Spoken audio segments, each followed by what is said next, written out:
Welcome to Kavish IAS. और आज जो हम टॉपिक लेकर के आए हैं आपके डिस्कशन के लिए वो बेसिकली लद्दाख में आप देख रहे होंगे कि डिमांड उठ रहा है 6th शेड्यूल का। साथ ही साथ में आप देखेंगे तो जो गवर्नमेंट है उन्होंने आर्टिकल 371 को इंपोज करने की बात करी है।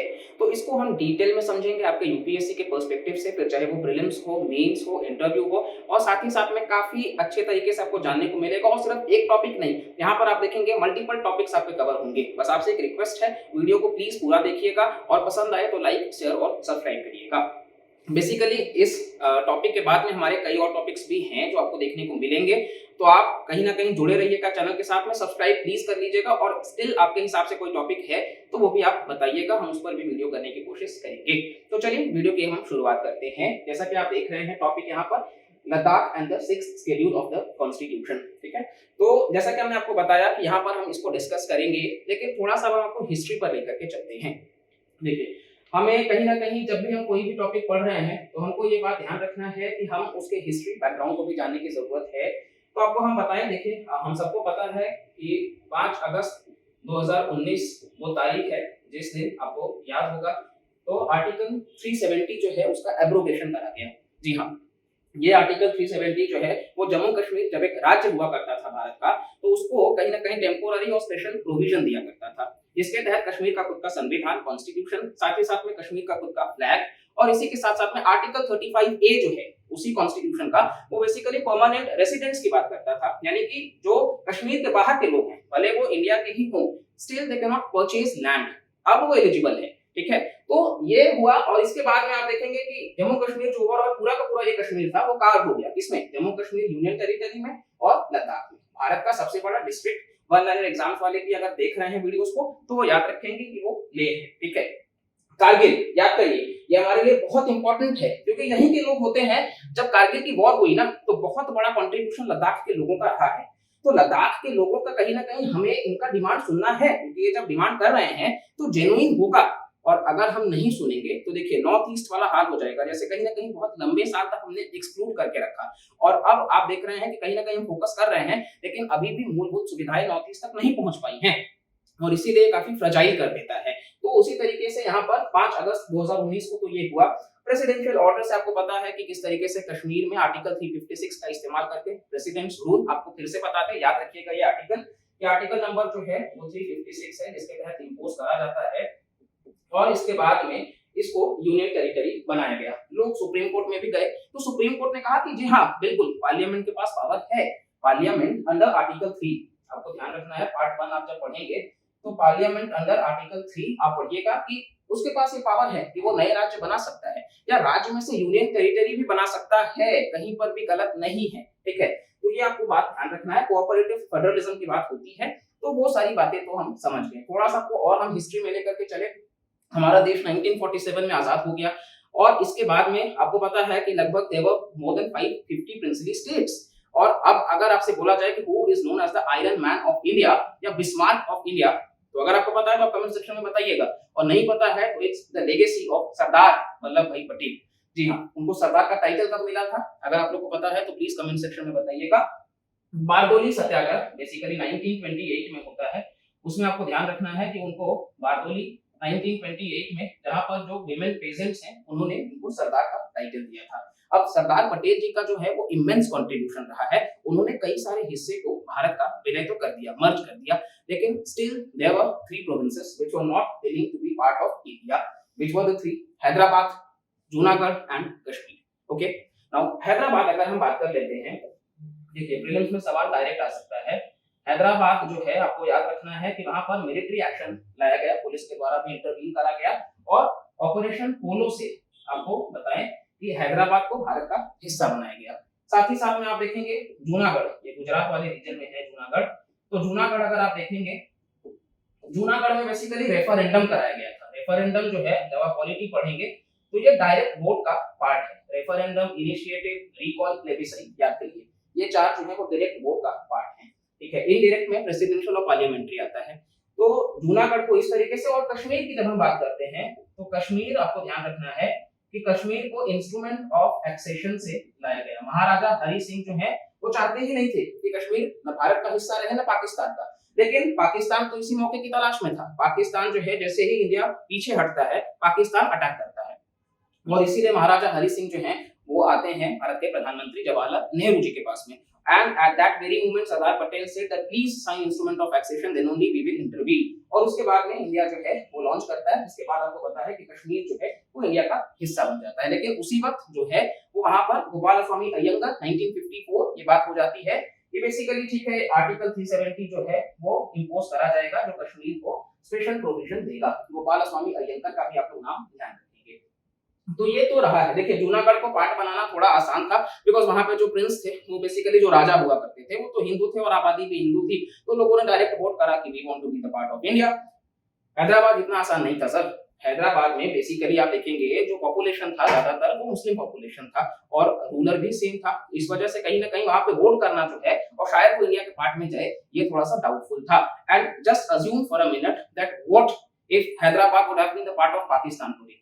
बिकॉज आपको पता है पाकिस्तान के साथ में जो भी मतलब स्टेट्स हमारे हैं जो बॉर्डर शेयर कर रहे हैं, फिर चाहे आप पंजाब देख लो, चाहे आप राजस्थान देख लो, गुजरात में भी आप देखिएगा कहीं ना कहीं किस तरीके से टेररिस्ट अटैक का बहुत बड़ा थ्रेट होता है। इस तरीके से आपको पता है कि वहां से ड्रग ट्रैफिकिंग जो है वो करा जाता है, एक मेनेस है बहुत बड़ा। तो अगर साउथ इंडिया में आ जाते तो पूरा का पूरा साउथ इंडिया जो है वो समस्या में होता। तो इसीलिए hats off to Sardar Vallabh भाई पटेल और कश्मीर आपको पता है इंस्ट्रूमेंट ऑफ एक्सेशन से लाया गया। तो ये पूरा का पूरा हिस्ट्री है, इसको भी ध्यान रखना जरूरी है, इसीलिए हमने आपको डिस्कस करा है। That is why I said बहुत डिटेल में वीडियो। अगर ऐसा वीडियो दोबारा कहीं मिल जाएगा तो बताइएगा, और अगर नहीं मिलता है तो प्लीज एटलीस्ट इस हार्डवर्क के लिए सब्सक्राइब कर लीजिएगा ब्रदर्स। तो हम आते हैं नेक्स्ट स्लाइड के ऊपर। तो आज जो भारत दिखता है वो कुछ इस प्रकार से आप मैप में देख सकते हैं, जहां पे आज हमारे पास 28 स्टेट्स और 8 यूनियन टेरिटरीज हैं। अब इसके बाद में आपको अगर हम थोड़ा सा ज्योग्राफी के पॉइंट ऑफ व्यू से लेकर के चले तो लेट्स डिस्कस कि मैक्सिमम लैंड बाउंड्री कौन से कंट्री के साथ में इंडिया करता है और मिनिमम कौन से कंट्री के साथ में। अगर आपको पता है तो it's very good, but maximum जो है वो बांग्लादेश के साथ में करता है। And if you all know then please let us know in the comment section that which of the following states shares border with मतलब बांग्लादेश। बिकॉज वैसे तो आपको यहाँ से देखने को मिल जाएगा, तो देखते हैं थोड़ा आपका कितना अच्छा असम्पशन भी है। और इसी के साथ साथ में नेक्स्ट अगर ये तो मैक्सिमम का है, ठीक है, और इसके साथ साथ में अगर मिनिमम की हम बात कर लेते हैं तो मिनिमम है इट्स अफगानिस्तान। ओके, अफगानिस्तान के साथ में आप देखेंगे बखान कॉरिडोर के साथ में बॉर्डर शेयर करते हैं हम, जो पीओके कई बार हम उसको पढ़ते हैं, actually that is integral part of India only, but still आज कहीं ना कहीं उस पर एडमिनिस्ट्रेशन जो है वो फिलहाल के लिए आप देखेंगे कि बेसिकली मतलब पाकिस्तान कर रहा है, ठीक है। तो इंडिया का ये मैक्सिमम और मिनिमम लैंड बाउंड्री कंट्रीज हैं। अब इसके साथ साथ में कई बार आता है कि भाई पाकिस्तान के साथ आप देख रहे हैं कश्मीर किस तरीके से कर रहा है, यहाँ पे लद्दाख जो है वो चाइना के साथ में, और लद्दाख काफी इंपॉर्टेंट है, ये भी हम देखेंगे कि क्यों इंपॉर्टेंट है। अरुणाचल प्रदेश में भी एक तवांग है, इसको भी हम देखेंगे कि भाई it is very important, but for the time being सबसे इंपॉर्टेंट जो है दैट इज रैडक्लिफ लाइन, ठीक है। रैडक्लिफ लाइन जो है वो इंडिया और पाकिस्तान के बीच में आपको देखने को मिल जाएगा, ठीक है। तो इंडिया और पाकिस्तान के बीच में रैडक्लिफ भाई आए थे और सिरिल रैडक्लिफ जो है वो बेसिकली डिमार्केट किए थे बाउंड्री, जो आज तक टेंशंस एग्जिस्ट कर ही रहे हैं। इसके साथ साथ में आप देखेंगे तो डूरंट लाइन है, अब डूरंट लाइन जो है वो बिटवीन इंडिया एंड अफगानिस्तान, तो ये भी आपको ध्यान रखना है, इंडिया एंड अफगानिस्तान। अब कई सारे एसएससी के एग्जाम्स में बेसिकली आपको वो पाकिस्तान एंड अफगानिस्तान भी देखने को मिल जाएंगे, तो कंफ्यूज नहीं होना है, ठीक है। और इसी के साथ साथ में मैकमोहन जो इंडिया और चाइना के बीच में है, ये आपको ध्यान रखना है, इंडिया और चाइना के बीच में मैकमोहन लाइन है, ठीक है। और एलएसी जो है वो चाइना वाले पार्ट पे ही आता है, लाइन ऑफ एक्चुअल कंट्रोल, ठीक है। तो ये आपको इंडिया और चाइना देखने को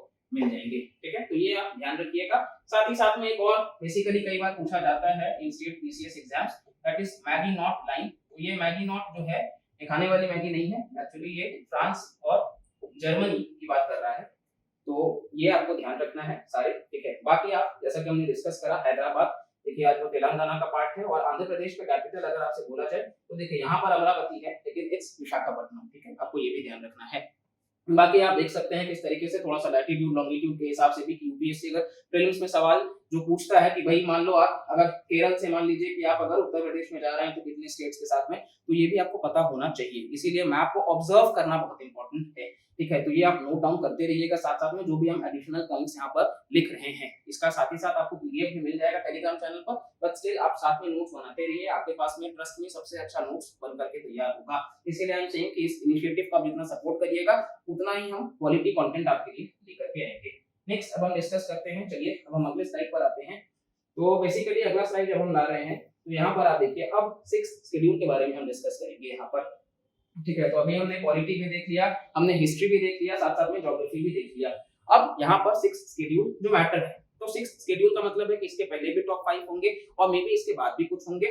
तो कॉन्स्टिट्यूशन जो है हम सबको पता है कि उसका जो अडॉप्शन डेट है वो अडॉप्शन डेट कब है, 26 ऑफ नवंबर 1949, ठीक है। And that is why we celebrate this day as constitution day, संविधान दिवस के नाम से मनाया जाता है, ये आपको ध्यान रखना है। अब 1949 which means that our nation got independence in 1947. So why so long duration? So because it took 2 years 11 months and 18 days, 2 साल 11 महीने और 18 दिन लग गए कॉन्स्टिट्यूशन को फ्रेम होने में, ठीक है। ड्राफ्टिंग कमेटी के चेयरमैन जो हैं बेसिकली आप सबको पता है कि डॉक्टर बी आर अम्बेडकर साहब हैं। सो 2 years 11 months and 18 days, okay. Next, constitution अगर आपसे बोला जाए कि enforcement, this is the date for adoption, this is the date for adoption. If enforcement, then on Republic Day, 26 January 1950, ठीक है, 26 January 1950, okay। Now 6th schedule, so before that let's discuss about the 11 other schedules because in total there are 12 schedules.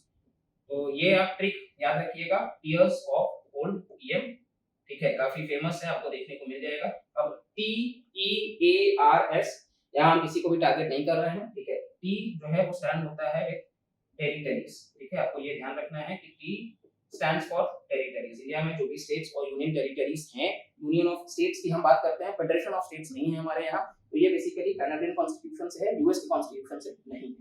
साथ ही साथ में ई जो है basically ई आप देखिएगा तो ये स्टैंड करता है विद इमोल्यूमेंट्स। इमोल्यूमेंट्स मतलब कि बेसिकली जो सैलरी दिए जाते हैं कॉन्स्टिट्यूशनल पोस्ट्स में। इसके अलावा ए जो है, ए स्टैंड्स फॉर एफर्मेशंस, ये एफर्मेशंस भी आपको ध्यान रखना है, ठीक है।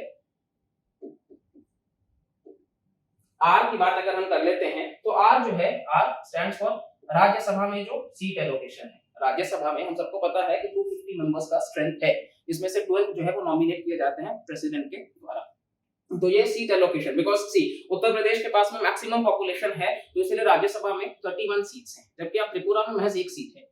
ये आप देखेंगे अनइक्वल है, और यूएसए में ये इक्वल है, 50 स्टेट्स है, हर स्टेट के पास में 2 सीट्स है, तो वहां पर जो है वो इक्वल है, इंडिया में जो है वो अनइक्वल है। और एस जो है, ये एस बेसिकली एससी एसटी के बारे में बात करता है, तो एस जो है वो आपको देखने को मिल जाएगा कि जो schedule caste, schedule tribe areas हैं उनके बारे में। तो ये तो टॉप 5 हमने देख लिया। ओ जो है वो हम यहाँ पे पढ़ रहे हैं 6th शेड्यूल में, that is other tribal areas. और इस अदर ट्राइबल एरियाज में आप देखेंगे तो यहाँ पर साफ तौर पर लिखा गया है कि 5th शेड्यूल जो है, ये पॉइंट अब आप पढ़िए कि 5th schedule deals with scheduled areas and tribes we discussed just now except Assam, Meghalaya, Tripura and Mizoram. इसका भी एक ट्रिक है, इसका ट्रिक क्या है, एटीएम में मनी नहीं है, ये आपको ध्यान रखना है। आप एटीएम में गए, कार्ड लगाए, पैसा ही नहीं अकाउंट में, सेम वही है कि भाई असम, मेघालय, त्रिपुरा एंड मिजोरम, हाँ पैसा आएगा, नौकरी मिल जाएगी तो पैसा रहेगा, ठीक है। तो असम, मेघालय, त्रिपुरा एंड मिजोरम। मनी क्यों नहीं है, क्योंकि मणिपुर नहीं है, ठीक है, ये ध्यान रखना है, क्योंकि मणिपुर काफी न्यूज में है, सवाल बन सकता है। इसके बाद आप देखेंगे तो 6th शेड्यूल जो है वो ये 4 नॉर्थ ईस्टर्न स्टेट्स के लिए है। बाकी अगर आपको हम बता दें यहाँ पर एफ जो है, तो एफ 7th शेड्यूल में there is 3 lists, there are 3 lists basically, जो फेडरल आप पावर कह सकते हो, जिसमें यूनियन लिस्ट, जिसपे सिर्फ पार्लियामेंट लॉ बनाएगा, साथ ही साथ में आप देखेंगे तो स्टेट लिस्ट है जिसपे सिर्फ स्टेट लेजिस्लेचर्स लॉ बनाएंगे, और इसके अलावा कंकरेंट लिस्ट है जिसमें आप देखेंगे दोनों लॉ बना सकते हैं, but if parliament mix the law फिर वही प्रिवेल करेगा। यूनियन लिस्ट का कुछ एग्जांपल अगर आपको हम बताएं तो यूनियन लिस्ट में आप देख सकते हैं बैंकिंग है, रेलवे है, डिफेंस है, ठीक है, ये सब आप ध्यान रखिए। यूनियन लिस्ट में बेसिकली आपको बैंकिंग देखने को मिल जाएगा, फिर आपको डिफेंस देखने को मिल जाएगा, ठीक है, तो ये आपको ध्यान रखना है। स्टेट लिस्ट की बात कर ले तो स्टेट लिस्ट में भी आपको लैंड देखने को मिल जाएगा। स्टेट लिस्ट के बारे में अगर हम बात कर लेते हैं तो लैंड है, पुलिस है, ठीक है, पब्लिक ऑर्डर है, हेल्थ है, वाटर काफी न्यूज में होता है। और जब हम कॉन्करेंट की बात करते हैं तो एजुकेशन, फॉरेस्ट, ये सब आप ध्यान रख सकते हैं, 42nd अमेंडमेंट एक्ट से लाया गया था, ठीक है। चलिए, ये सारी बातें हो गई। फिर ओ जो आता है, अब इस ओ की बात अगर हम कर ले तो ये डील करता है ऑफिशियल लैंग्वेजेस में। 8th शेड्यूल में there are 22 official languages, English is not among them, ये आपको याद रखना है, इंग्लिश उसमें से एक नहीं है। नेक्स्ट एल, यानी कि ये तो इनिशियल 8 थे, अब जो है they were added by constitution amendment act. एल जो है वो लैंड रिफॉर्म्स के बारे में बात कर रहा है, और इसको आपको पता होगा अगर तो यूपीएससी प्रीलिम्स 2019 का क्वेश्चन उठा के देखिएगा, उन्होंने डायरेक्ट सवाल पूछा है कि basically who was the prime minister when 9th schedule was implemented. तो it was introduced by first constitution amendment act in 1951, then who could be the prime minister? Jawaharlal Nehru, सवाल ऐसे भी आए हैं, तो इसीलिए अब आपको प्रिपेयर रहना है। डी की बात कर लेते हैं, तो डी जो है इट स्टैंड्स फॉर डिफेक्शंस। इस साल बहुत न्यूज में इलेक्शंस हैं और वैसे भी डिफेक्शंस बहुत हुए हैं। डिफेक्शंस मतलब एक पार्टी से दूसरे पार्टी में करना, ठीक है, हॉर्स ट्रेडिंग जिसको हम कहते हैं। तो ये 52nd अमेंडमेंट एक्ट से लाया गया है 1985 से, ठीक है। और पी और एम, तो पी मतलब कि बेसिकली अगर आपको हम बताएं, पी मतलब पंचायत, इसको 73rd से बलवंत राय मेहता कमेटी के रिकमेंडेशंस पे, और साथ ही साथ में Nagaur Rajasthan was the first, ठीक है। और ये बेसिकली 11th शेड्यूल है, और इसके अलावा यहाँ पे 29 मैटर्स है, ये भी आपको ध्यान रखना है। मैटर्स मतलब कि वो लिस्ट जिस पर लॉ बनाया जा सकता है, okay. And next it's M, M मतलब म्युनिसिपैलिटीज, और ये 74th से है, ठीक है। तो ये है पूरा का पूरा शेड्यूल, ये भी आपका यहाँ पे रिवाइज हो गया है। तो आई होप आपको काफी कुछ नया जानने को मिल रहा है।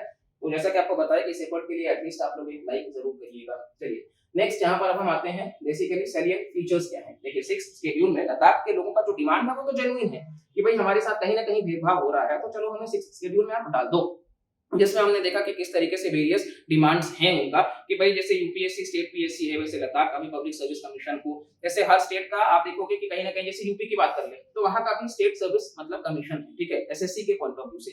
तो वैसे ही लद्दाख का भी वो डिमांड कर रहे हैं। इसी के साथ साथ में अगर आपको हम बताएं तो लोकसभा में एक ही मेंबर है जो रिप्रेजेंट कर रहा है, सोनम वांगचुक। इसके साथ साथ में आप देखेंगे तो वो 2 मेंबर्स की बात करें, यानी 2 सीट्स होने चाहिए। तो राज्यसभा में भी एटलीस्ट एक होना चाहिए, खुद का उनका असेंबली होना चाहिए, जैसे दिल्ली और पुडुचेरी को दिया गया है। तो इस प्रकार के उनके डिमांड्स हैं। अब 6th शेड्यूल में आने के लिए ट्राइबल वाली बात तो फुलफिल कर रहा था, बिकॉज 97% पॉपुलेशन जो है वो तो ट्राइबल्स है, ठीक है, वो तो बात सही है। तो इसीलिए 6th शेड्यूल में तो वो चले जाएंगे। और यहाँ पे बेनिफिट क्या होगा, ये ऑटोनोमस डिस्ट्रिक्ट्स हो जाएंगे, मतलब स्टेट के अंदर ही बेसिकली आप देखेंगे ये ऑटोनोमस डिस्ट्रिक्ट का पार्ट रहेंगे, ठीक है, ये आपको ध्यान रखना है। और एग्जीक्यूटिव अथॉरिटी किसके पास होगा, स्टेट के पास होगा, ठीक है, यानी कि ये autonomous in the sense that they are independent. अब 6th शेड्यूल में देखिए पूरा का पूरा, अब Assam, Meghalaya, Tripura and Mizoram, we discuss this 4 states, but that doesn't mean कि सारे, मतलब ये चारों स्टेट्स में जितना पूरा स्टेट है सब में 6th शेड्यूल तो नहीं है, लिमिटेड जगहों पर है। तो लद्दाख में भी होगा तो पूरे में हो सकता है ना हो, ऑटोनोमस डिस्ट्रिक्ट, ये ध्यान रखिएगा, स्टेट नहीं है। कई बार यूपीएससी दे देगा एंटायर स्टेट, गलत। Next, governor holds power to organize and reorganize these districts, including boundary changes and division into autonomous regions. Important है, याद रखिएगा। प्रेसिडेंट दे देंगे वो ऑप्शन में, फिर आप बोलोगे कि हाँ यार प्रेसिडेंट तो हो सकता है, but I am saying governor holds power to organise and reorganise these districts, ठीक है, तो ये आपको ध्यान रखना है। चलिए नेक्स्ट अब हम बात कर लेते हैं। नेक्स्ट हमारे सामने जो है बेसिकली स्लाइड, उस पर हम आते हैं, और साथ साथ में सैलिएंट फीचर्स के लिए हम डिस्ट्रिक्ट और रीजनल काउंसिल्स की बात करते हैं। अब यहाँ पर कितने मेंबर्स हैं, तो रीजनल काउंसिल्स की जब हम बात करते हैं तो यहाँ पर भी 30 मेंबर्स आपको देखने को मिल जाएंगे ईच डिस्ट्रिक्ट काउंसिल में, चाहे वो डिस्ट्रिक्ट का हो चाहे वो रीजनल का हो। 30 मेंबर्स डिस्ट्रिक्ट वाले में होंगे, जिसमें नॉमिनेटेड एंड इलेक्टेड दोनों होंगे। फिर से अगेन इंक्लूडिंग, ये सब शब्द याद रखिए, प्रीलिम्स से आपको समझ में आ रहा होगा कि सवाल किस तरीके का बन रहा है। और रीजनल काउंसिल्स भी एग्जिस्ट कर रहे हैं साथ साथ में, और ये एडमिनिस्टर किए जाते हैं अलग अलग गवर्नर के एक्सेंट पे, जो भी लॉ बनाए जा सकते हैं, और इनको एस्टैब्लिश किया जाता है। विलेज काउंसिल्स और कोर्ट्स का भी पावर दिया जाता है कि अलग अलग जुरिस्डिक्शंस को भी ये मैनेज कर सके, मतलब ओवरऑल आप देखेंगे तो कोर्ट का भी इनको पावर दिया गया है। तो ये बेसिक बातें हैं, प्रीलिम्स के लिए आप ध्यान रखिएगा, ठीक है, आप चाहो तो ये आप नोट डाउन कर सकते हो। अच्छा नेक्स्ट अब हम बात कर लेते हैं, तो बेसिकली हमारे पास जो नेक्स्ट है डिस्ट्रिक्ट काउंसिल, हमने देखा कि अलग अलग फैसिलिटीज को मैनेज करते हैं, एजुकेशन हो, हेल्थ केयर हो, और वो रेगुलेट कर सकते हैं टैक्सेस एंड बाकी के एक्टिविटीज। अगेन इंपॉर्टेंट पॉइंट, फिर से हमको लगेगा कि यार ये पावर क्यों काउंसिल्स को दिए जाएंगे, वो भी डिस्ट्रिक्ट और रीजनल लेवल पे, क्योंकि हम तो वैसे भी हमेशा बात करते हैं लोकल सेल्फ गवर्नमेंट में कि और ज्यादा फंडिंग हो। तो आपको ध्यान रखना है कि they have the authority to impose taxes and regulate certain activities, clear, ठीक है। चलिए अब हम नेक्स्ट आते हैं, तो नेक्स्ट अगर हम बात कर लेते हैं, यहाँ तक तो हमारा हो गया है। अब एग्जेम्पशंस क्या है, ये भी इंपॉर्टेंट है। तो एग्जेम्पशंस की बात कर लेते हैं, जो पार्लियामेंट के या स्टेट के लॉ होंगे, मे नॉट अप्लाई डायरेक्टली और may apply with modifications. Either वो कुछ मॉडिफिकेशंस के बाद लगाए जाएंगे या फिर कंप्लीटली हो सकता है ना लगाए जाए डायरेक्टली, ये आपको ध्यान रखना है। और प्रेसिडेंट और गवर्नर के पास में डायरेक्शन होगा कि वो इस रिगार्डिंग में क्या उनका ओपिनियन है। तो यहाँ पे दोनों के पास पावर है, जैसा कि उस वक्त हम बताए थे वहां सिर्फ गवर्नर था, that is why I am saying confuse नहीं होना है।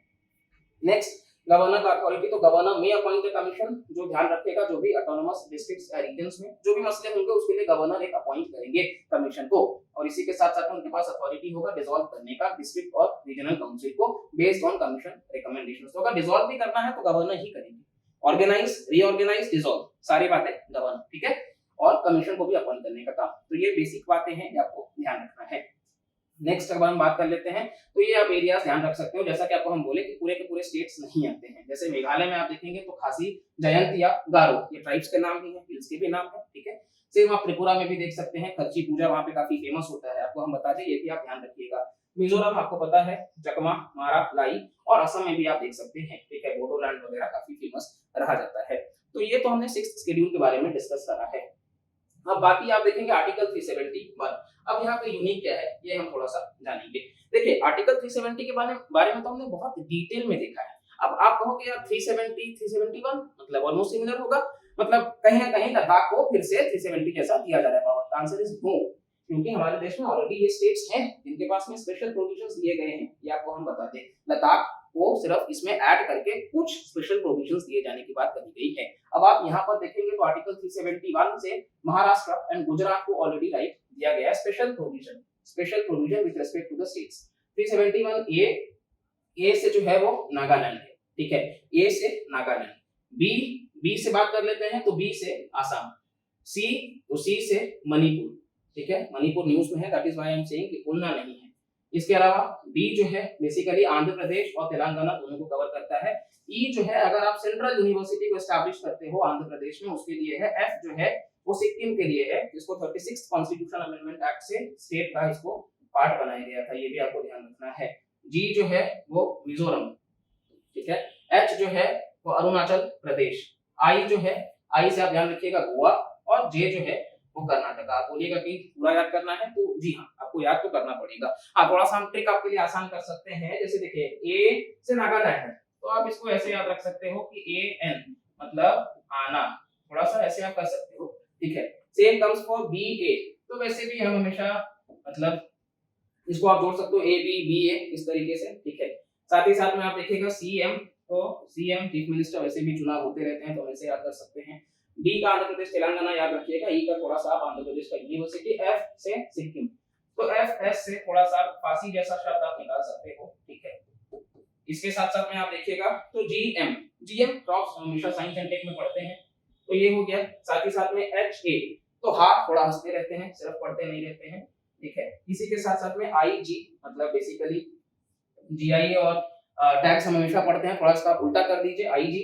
और जे के, तो जे के मतलब जम्मू कश्मीर के बारे में हम सुने ही हैं तो ये है जे के, ठीक है। तो ये आपको ध्यान रखना है पूरा का पूरा, ठीक है। और इसी के साथ साथ में ओवरऑल आप देखेंगे तो आर्टिकल 371 में लद्दाख को इंपोज करने की बात करी जा रही है और 6th शेड्यूल में भी डिमांड हो रहा है। अब उसको कितना लेकर के सीरियस है ये हम देखेंगे कि अगर होता है नहीं होता है, जो भी बातें रहेंगी उसको हम डिस्कस करेंगे, आपके सामने लेकर के आएंगे। और तब तक के लिए आप जो है इस वीडियो से काफी कुछ रिवाइज कर सकते हैं। फिर भी आपको कुछ डाउट रह जाता है तो आप बताइएगा। हालांकि जाने से पहले आपको हम एक बात और बताना चाहते हैं। आपको हम बताए थे कि चाइना के लिए बेसिकली खतरनाक क्यों है लद्दाख, वो पॉइंट हम आपको बताते हैं कि आखिर मतलब हमेशा जब भी बात आती है तो चाइना, अरुणाचल प्रदेश आपको हम बताए थे तब इस मैप में, और लद्दाख भी आपको हम बताए थे। अब देखिए चाइना जो है बेसिकली ये ओवरऑल अगर आप चाइना को देखिएगा तो यहाँ पर एक अरुणाचल प्रदेश में तवांग का हिस्सा है और ये आप लद्दाख देखिए। अक्साई चीन आपको पता है कि भाई चाइना जो है वो उसके पास में है। अब अक्साई चीन भारत का हिस्सा है लेकिन चाइना उसको मैनेज कर रहा है। अब यहाँ पर जो लद्दाख का ईस्टर्न पार्ट है बेसिकली ये आप देखिएगा ईस्टर्न पार्ट लद्दाख का, ये बहुत इंपॉर्टेंट है क्योंकि यहाँ से आपको पता है कि पाकिस्तान से ही बेसिकली यहाँ से होते हुए आप देखिएगा तो सीपेक जो है वो बन रहा है। और ये सीपेक जैसा कि हमने पढ़ा डूरंड लाइन, ये अफगानिस्तान लेकिन पीओके का हिस्सा और ये भारत के इंटीग्रल हिस्सा से जा रहा है। और इसी वजह से आप देखेंगे चाइना एक बार भी पूछने भी नहीं आया, ठीक है। और इसके बाद में आप देखेंगे सीपेक अपने आप में फील्ड प्रोजेक्ट भी है, कभी हम इसके ऊपर एक डिटेल्ड वीडियो करेंगे कि सीपेक फील्ड प्रोजेक्ट क्यों है। लेकिन अभी के लिए जो ग्वादर पोर्ट से जिनजियांग को कनेक्ट कर रहा है, क्यों बनाना चाहते हैं, क्योंकि चाइना जो है वो स्टेट ऑफ मलक्का पे बहुत ज्यादा डिपेंडेंट है। आपका होमवर्क है स्टेट ऑफ मलक्का गूगल करिएगा और कमेंट सेक्शन में बताइएगा, ठीक है। जिसका कमेंट आएगा हम जरूर उसके लिए कुछ यूनिक रिवॉर्ड सोचेंगे। तो बेसिकली आप देखेंगे ये ग्वादर पोर्ट से लेकर के आप देखेंगे कि चाइना तक ये जा रहा है जिनजियांग तक, और यहाँ पर एक काशगर करके प्रोविंस है।